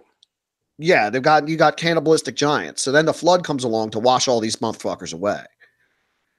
Which the rain flood. I was thinking about the flood from Halo. Memes real quick. Jensen, how did your ancestors survive the flood? Oh, that was easy. We just hid underground. We waited till you Monkai finally forgot about us, and then oh dear, did I say that out loud? Damn it. No, damn it. No, actually, what you did there is you led me up to another question. Pete, the ant people. You know what I'm talking about. Come on. You live in the U.S. You know what I'm talking about. I did a video about it. The city of the ant people. The ant people were underground story of an underground race that encountered the Native Americans. The flood came and they helped the Native Americans by hiding them underground in the city of the lizards. This is underneath Los Angeles. I did a whole video about this topic. Is this where South Park got the crab people from? God damn it. No, it's not man, bear, pig. All right. But no, Pete, you said earlier, 85% of what you talk about, you don't believe in. Right. You're looking at cave paintings of these ant people. What do you think, man? I mean, like, honestly, what do you think? I think that if you look at the progress of people's religious beliefs from ancient times, what you have is first basically animism. So people ascribe characteristics of the gods to these animals. they worship the animals, like the clan of the cave bear, where there's evidence that Neolithic people worship the cave bear. Animism moves into shamanism somewhere after totemism. So, you know, people build totems, they worship totem poles and shit like that. But then you have the shaman come along, and the shaman becomes the intermediary between man and God. This is where the priest class is born.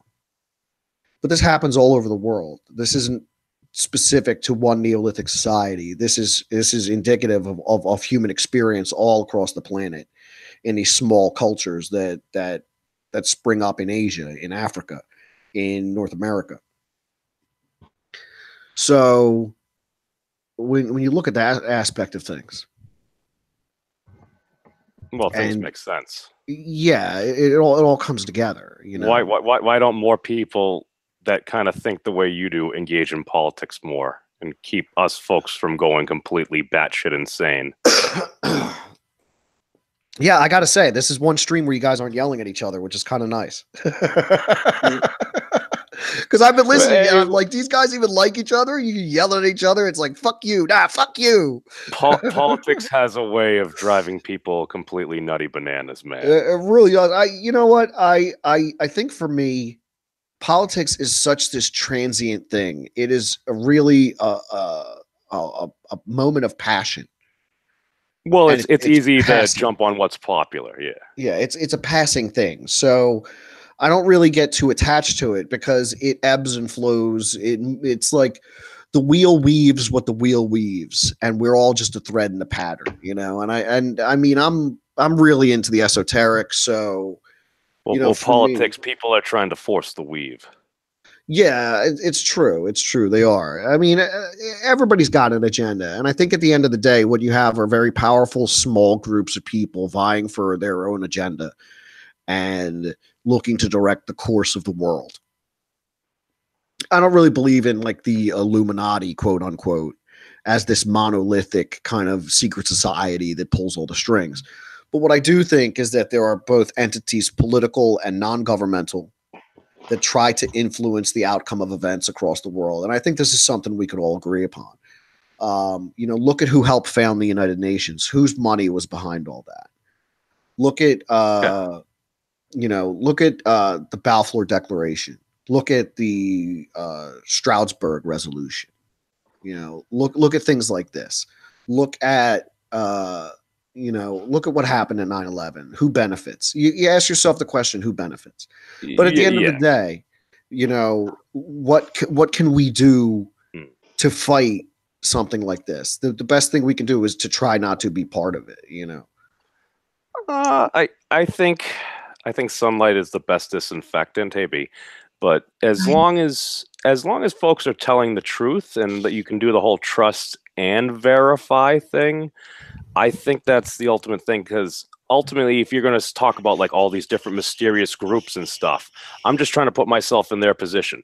If all of a sudden I'm part of this mythical group that folks are saying all these tall tales about, I'm like, am I going to tell them they're wrong, or am I just going to smirk and go, just maybe give a little wink? No, I think trolling is universal. You know, I totally agree. I totally agree. You know, but it's like I have interviewed high-level Freemasons who have remarked at how there are lodges that actively keep people out who are interested in the esoteric side of Freemasonry. This was a problem they were having in Colorado. People wanted to join because they were interested in the occult side of Freemasonry, and when they expressed that interest, they were turned down for their application.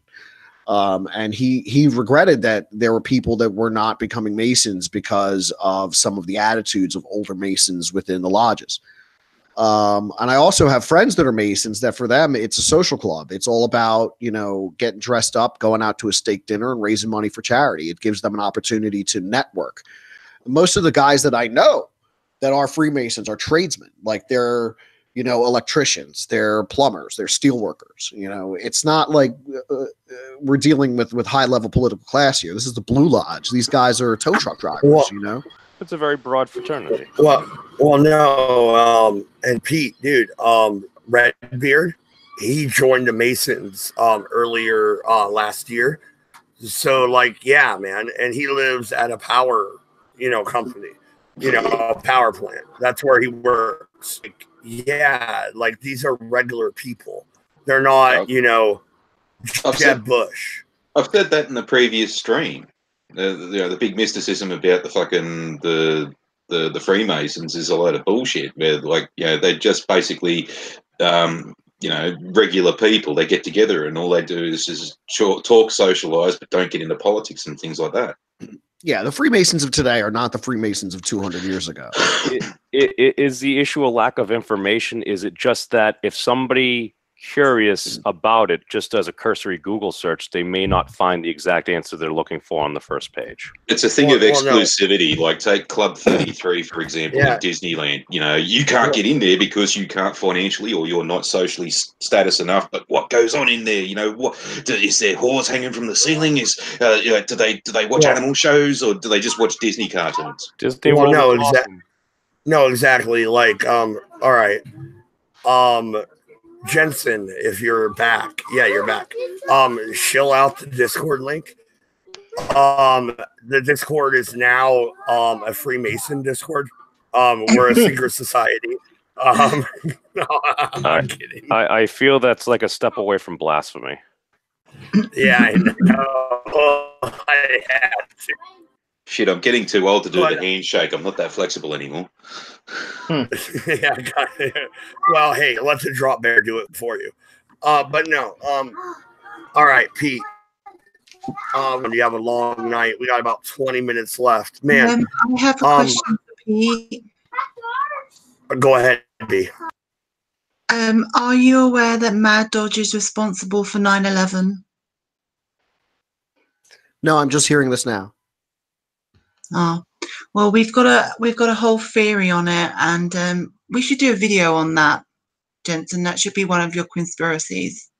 Good idea. In all fairness, we know it was Mad. He's far too suspicious, and he likes to pretend he doesn't know what he's talking about, but he knows a lot more than he's willing to admit. Keep an eye on that one if I was you. Okay. It was like 9/11 happened. Well, that's why his mic keeps cutting out so much. He's constantly uploading to the mothership. This is true. This is true. Right. All right. No, if you can hear me now. I was like 15 when 9/11 happened. I doubt I was responsible. Right. You were 16. No, more the point, you notice he says he doubts it, not denying it, he just doubts it. This is the proof. He was controlled by the aliens, and it was him that set up the explosives that blew up the World Trade Center. Deny it, Mad. Come on, deny it. All right. I may have got a pager message, but I just said pager. So yeah, dude, I didn't do it. Come on. Have you heard of the butterfly effect? I prefer the Nietzschean way. We've all led to our own hell on earth. But no, I gotta do it. Everybody makes fun of me about Bigfoot. Pete, what do you think about Bigfoot? All right, so here's my theory on Bigfoot. There are primates on damn near every continent on this planet, with the exception of like Europe and North America. You got them in India, you got them in Southeast Asia. Do you got them in Australia?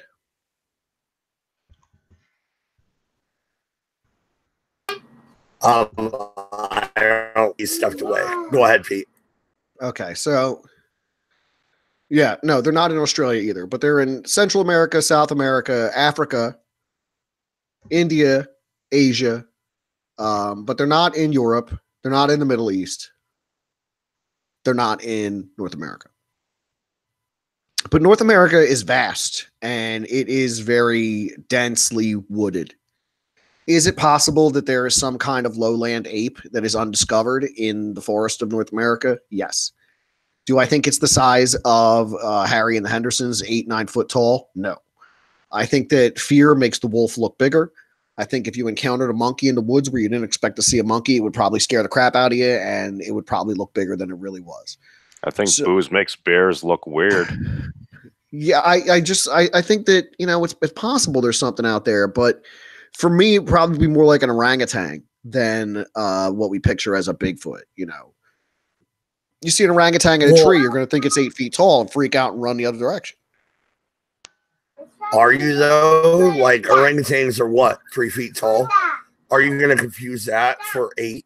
I mean, I get it. When somebody robs you, you're like, oh, he was 6 feet tall and blah, blah, blah. And he might have been like 5'8". But that's what, 3 or 4 inches difference? I mean, we're talking about feet, dude. Depends on your perception of the time, because there was a point when I was driving around with one of my buddies and we thought we saw Count Dracula like fly over the car. In reality, it was probably just like a standard eagle or something, but it had a very large wingspan of something we hadn't seen before at night when we weren't looking directly at, and that shadow was fucking huge. Memes. Did you just tell me you saw Mothman? Is that what just happened? Oh, I assumed it's Dracula. Is that what he's actually called? I love that. It's a giant wingspan. Must be Dracula. I thought you had Mothman on speed dial. No, that's the Tick. Oh, actually, no, he knows Mothman. I'll be back. Yeah, no, Mothman. Mothman is Bigfoot's cousin. We're all cool. We hang out. No, Mothman. But no, Pete. On a serious note. On a serious note, Pete. Yes. All right. Where do you see your channel going from here on? Do you feel like YouTube is viable? How do you feel about the internet war that is currently waging? Well, I'm going to do what I've kept doing every time one of these new YouTube bullshit policies pops up. I'm going to tweak. I'm going to keep pushing forward. So you might notice if you watch my channel, like some of the last videos I did were about the Aetherius Society, which is a weird UFO religion. Nothing really offensive about that. Nothing that's not advertiser friendly. You know what I mean? So I got to be very careful picking and choosing what my videos are going to be about. My 666 number of the beast video got demonetized. Not even sure why. It wasn't really too racy or anything, but these are the kind of things that happen. So I will tailor my content accordingly to try to deal with YouTube's bullshit. And whether that means I talk about more ancient mysteries, I'm down to do that anyway. That's probably some of my favorite material to like mine from, because there's such great apocrypha out there. It's really interesting stuff, and I enjoy making videos about those type of topics. So I'll just keep pushing on. If I wake up one day and my channel's gone, then I'll just focus on BitChute, and I'll start rebuilding from there. It's like that Kipling poem, If. Are you familiar with it? I know of it, yes.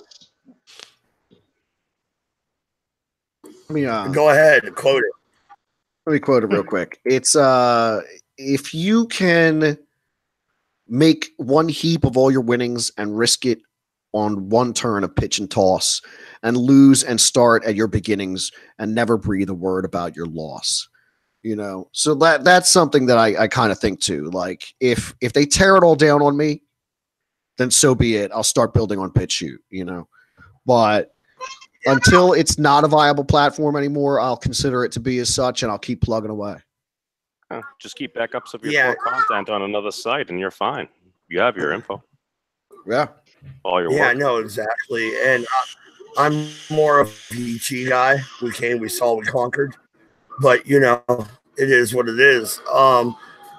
Like YouTube right now, though, the current war, and let's be frank, this is a culture war. They don't like libertarian ideas. When I sat down 2 years ago and I had just started my channel, and then suddenly libertarians are being classified as Nazis, I knew there was a problem. You know what I mean? Yeah. Like there's an issue going on right now. And I would like to think I'm participating. I'm swinging back. That maybe I'm not. Maybe it's mute. But that's fucking hilarious, though. That's fucking hilarious. That like you're the one that's considered the bad guy, and here I am, the one that's saying, "No, fucking abortion, drown the cunts at birth." No, because anytime if you happen to not have an extremely entrenched side on another, the person may believe, "Oh, well, if their mind is open, why don't they believe with me?" And then launch all your ad hom nukes there, and then somebody swings back, and the cycle perpetuates itself forever and ever. Break the fucking meta. Well, yeah, no, and like, we never got to the Second Amendment. That you are either a gun owner or that you are supportive of gun owners. Is that true, Pete? I'm sorry. Are you a gun owner or a supporter of gun rights? I do support gun rights. Yes, I do support gun rights. So, yeah, like, we are the bad guys. We're white, we're male, and we either own guns or support them. We're the bad guys. You know what I mean? Like march Joe Pesci in right now. If I had OPS, Joe Pesci would come in Louisville right now. Like, you know what I mean? Yeah, yeah. No, but I do support gun rights. I think they're important. I think an armed society is a polite society. You know. Well, you adapt. I mean, no, wasn't there a town in, I think, Virginia? They had a big crime problem. The local council, they passed a law saying that every adult over the age of 18, the age of majority, had to own a firearm. They did not need to carry it on them, but they needed to own a firearm, and then crime rate plummeted. It's an armed society is a polite society. Tell that to the people of Raqqa. There's a quote from Robert E. Howard that goes, civilized men are more discourteous than savages because they know they can be polite without having their skull split as a general thing. Well, yeah, and that's assuming there's a general level of order, not a complete war zone. Yes, yes. So, no, a lot of times... Oh, go on.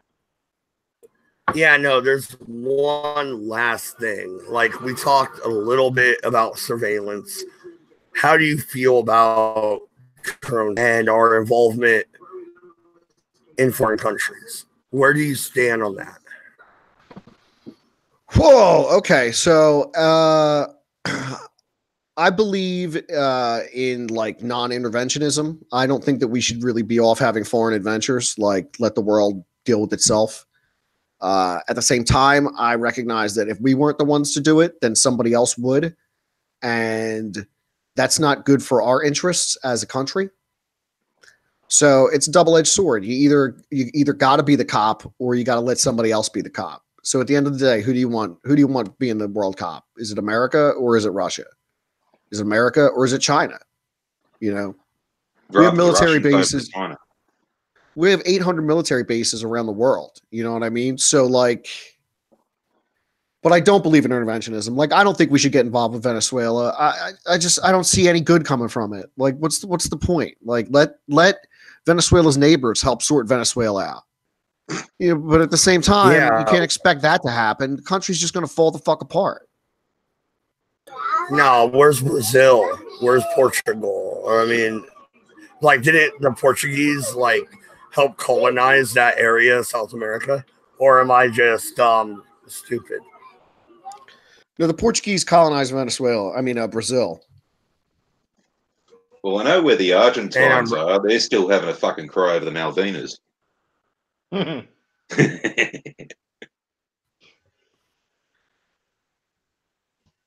Sorry, as the Brit, I kind of have to chuckle at that. Well, no. All right. So, France vest protest. Where do you stand on that, Pete? Are you with the yellow vest people? I kind of am, personally. You know what? I don't give a fuck about the French or their problems. So, like, they can yellow vest until the cows come home. Like, it means nothing to me. Like, I don't really worry about the problems of the rest of the world. I know that might be callous, but it's like, listen, Brexit, I don't care. Yellow vests, good for you. It's just they're other sovereign nations. It's their house. They keep it in order. It's like, I don't worry about how my neighbors are raising their kids. You know what I mean? So I don't worry about the internal problems of another country, especially a first world nation that's letting itself be cannibalized by unfettered immigration. My issue is that I don't want my kids to have to go fight a war in Europe in 25 years because Europe has been conquered from the inside out. Yeah, no, absolutely. And well, where do you draw the line then? Either you're the world's police or you're not. And if you are, do you intervene in Venezuela? Do you intervene in France, of all places? Like, where do you draw the line? I think with Venezuela, you intervene diplomatically to help validate whatever transitional government they have going on now. I think that's really all you can do. I think that you, the minute you put American forces on the ground, then you're fucked. They have their own forces to help restore order. I think, you know what, if they need some food drops, we got plenty of food. I don't have any problem with America feeding other countries. Like, that doesn't bother me at all. We give away all this money and aid to feed all these people around the world. That don't bother me. Like, people need to be fed. There's a lot of people around the world. There's a lot of hungry people, man. Being hungry sucks. And if there's something that, like, if my tax money's going to feed people starving in some country, I don't care. Like, I just don't care. It's not a big deal. Like, I'd rather go to that than building another fucking bomb, but at the same time, I see the purpose behind both, in Venezuela, if they need food drops, if they need some clean water, if there's stuff we can do diplomatically to help that country get its shit back together, if their neighbors can lend support, I'd rather see Brazilian troops go in there and help out. I'd rather see some motherfuckers from Ecuador get in there and help out. I would say Costa Rica, but we provide their military, so I'd like to see South America help South America. But at the same time, you don't want like juntas going on down there and like guerrilla warfare and shit where the country falls apart to warlords. Like, that's no good neither. So yeah, let's get in there diplomatically. Let's help validate the government they have going on now. Let's do something in that regard. But I don't think we intervene militaristically in any way. So I'm looking at a time lapse of every battle in history, which is 3.3 million views right now. And just my eyes just are immediately drawn to Europe. Whole place seems like all the lights are on. It's a fair bit in the United States as well, and a little bit of Japan and Asia. It's got some rough spots and some scattered lights, but yeah, Europe is looks like all the lights are on. Yeah, but they're on because we guarantee that they stay on. I'm looking at the chat here. We got Manta Ray of Hope 23. Oh, Manta Ray, what's up, man? Yeah. We are some, sir, that who we are. Okay, he worded this weird. He wants tribute. All right. So should the United States get tribute for providing said protection? Shouldn't this be like a mafia deal, right? Like, you pay me and I protect you. That's what's up. Well, as an exchange of a resource for services? Yeah, it's not a protection racket. It's an exchange of resource for services. So, like, with Costa Rica, for example, if Costa Rica is paying for the cost of our military to be down there, which they're not, but if they were, then it would be a totally fair exchange. But what happens when we provide our services at a discounted rate? Then we try to justify that for moral reasons, I think. And then that's where we run to the morality question, which, depending on who you ask, their life experience and the position they've been in can often be different. Very true. Very true. Least intervention. I'm all for the least intervention possible. Well, no, and we're at about 5 minutes out because I know you have a packed schedule, and I do kind of want to chat with you off air. All right. I think you. What do you think, Pete? It went well, right? Yeah, definitely, man. I thought it was a good show. Absolutely. Anything about you that your viewers don't get from your channel that you would like to say? Like, I don't know. What's your favorite fucking hamburger or something? I don't know. Like, throw something out there. I'd like a hamburger with a fried egg on it. I think that's pretty boss. Also, there's something around this. I don't know if you guys have it out where you are, but there's something called pork roll out in like the Philadelphia area. I think it comes from New Jersey, but it's called pork roll, and it's kind of like a breakfast meat. That's also really good on a burger too. Oh, you know, like I know what you're talking about. They call it a farmer's special with the egg on it and the cheese. Oh, dude, dang. Yeah, yeah. Anybody here on the panel, Memes, Farty, B, Jensen, any of you guys got, you know, one or two last things to ask Pete before we go off air? Yeah, where do babies come from? Yeah. I make them. Well, fucking stop it. If you could have a pet dinosaur, which dinosaur would you have? Triceratops. Spinosaurus. I'd have a Velociraptor. T-Rex. Like, I'm having that bitch. Like that mountain lion, you're fucked. Like, I got a T-Rex. That's what's up. Because I actually mountain had lion hanging out in my Yeah, you backyard. mentioned the mountain lion a couple times. His name is Tim. Yeah, but so would your pet dog.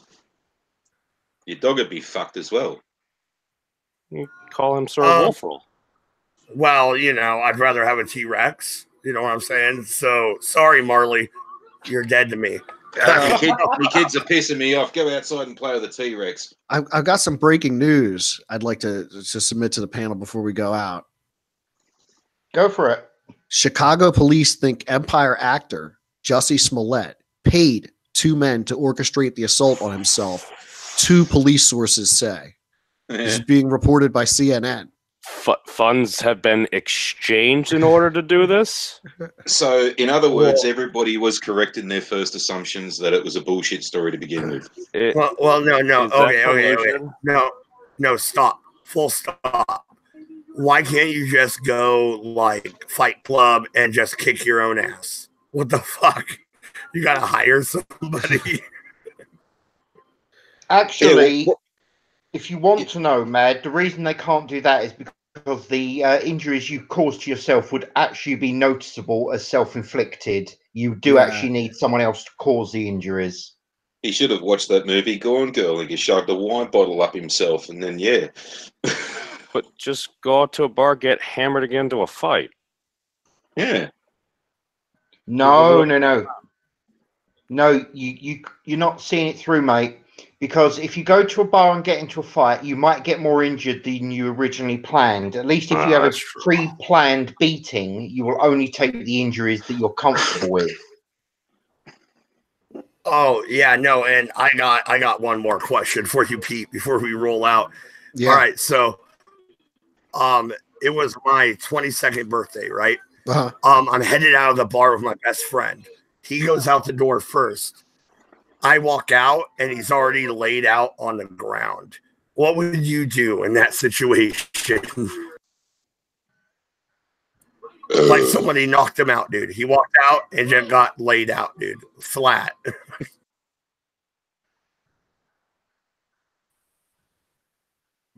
I know what my answer would be. If I was in America, I'd pull my gun and shoot the son of a bitch and hit my mate. But no, you're supposed to check your guns at the door of the saloon. It's just proper culture. Yep, and as Mad said, he's just walked out. That's my point, mate. We translate that more modern days is it's not smart to carry your firearm when you're drinking. They do actually teach you that in the class. Yes, it's not the Old West. Because we do actually have like metal vehicles we traverse on powered by dinosaur bones. High tech. Don't like it.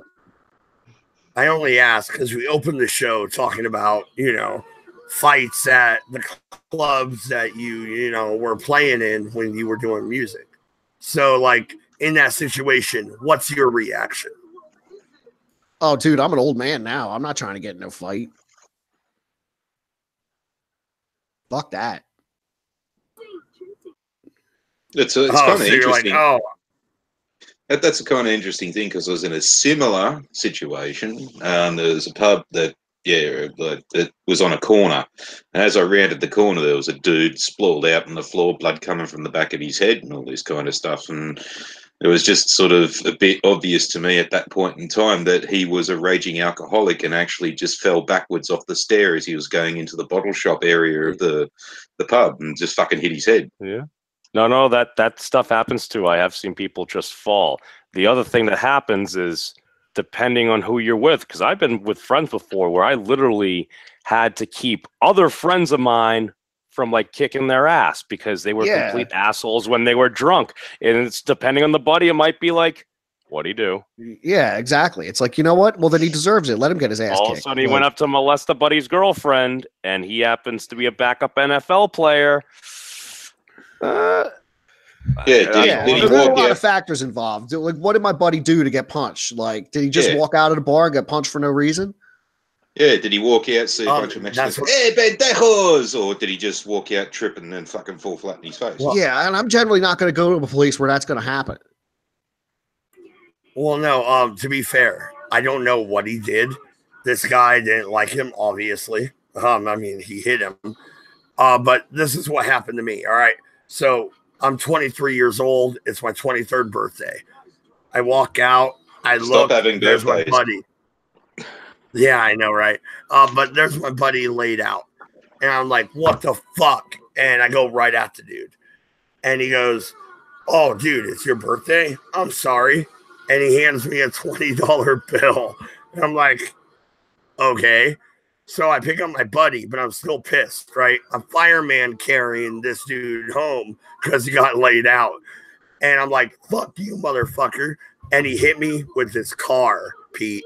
He hit me with his car. This bar, there's an alley by the bar. The alley goes behind the police station. And this dude had the balls to hit me with his car. Well, it couldn't have hit you that hard if you walked away from it, right? Well, I was pretty drunk, to be fair. But did you stumble into his car while you were cursing at him? Why did he make the left turn? Oh, you said you cursed at him and then his car hit you as you were drunk. Yeah, well, okay, yeah, but there's a corner, right? There's a turn. You don't do a left turn when there's, a dude walking in the intersection. He was that drunk that he didn't realize the car actually turned into Bumblebee and right hooked him. Yeah, fair enough. No, he didn't have his harpoon launcher ready. He couldn't cut the corner at the proper rate. B, where the hell were you? Like, come on, B. You let me down here. You haven't paid me enough. You don't get used to the harpoon. Oh, ouch. Damn. A little slap on the face there. But what B doesn't want to let you know until it actually happens is that at the end of the harpoon is a giant floppy dildo and she's aiming for your butthole. Well, on that note, I think we're done. Like, that's it. We're ending it right there. That's done. Hey, Pete, dude, I want to talk to you about the picture about fairies. Okay. You know what picture I'm talking about, right? Yes. Yeah, I want to talk to you about that. Let's set that up. Thank you very much, sir, dude. This was a great show. Oh, thank you. Steal your shit one more time, and the link is in the description. But go ahead. Yeah, Creepy Little Book on YouTube here, and at Creepy Little Book on Twitter. I'd encourage everybody to follow me over there. I get pretty spicy on Twitter. But if you come over to my channel tonight, in about 1 hour, I'll be streaming over there about the moon mysteries. That's what it's going to be. So come on and join the fun. Don't forget to subscribe. We'll be having a good time. Absolutely. And this was awesome. Any last words? Farty, you tried to talk there. Go ahead. Yeah, so what we just basically learned here, boys and girls, is that after this, Mad Dodge and Pete are going to get a room and talk about the fairies.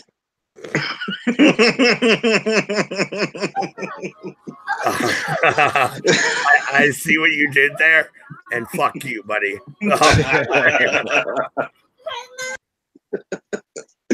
Had to do it. But no, anything else? Hey, Jensen, dude, like, you've been backing me up here, man. Any last thoughts? Honestly, I just want to say thank you to Pete for actually popping in and having a good chat with us. Hoping you had a bit of a chuckle, and just pointing out we are a rather irreverent lot, and yeah, we don't take things too seriously. But the strange thing is sometimes our conversations can get very, very deep. Well, thank you for having me. I had a good time. It was a good conversation. Absolutely. And I think that's about it. Hey, it's been the Redeye Stream number 265. I interviewed Pete from Creepy Little Book. Go check him out. Again, see, I keep shilling Pete. I haven't even thrown my Streamlabs out there, but I keep shilling Pete. Go check him out. Class is working. You and your whole mouth. Yeah, you Protestant whore. Kiss my Catholic ass. We're out of here. Bring us home, Mad. Cool.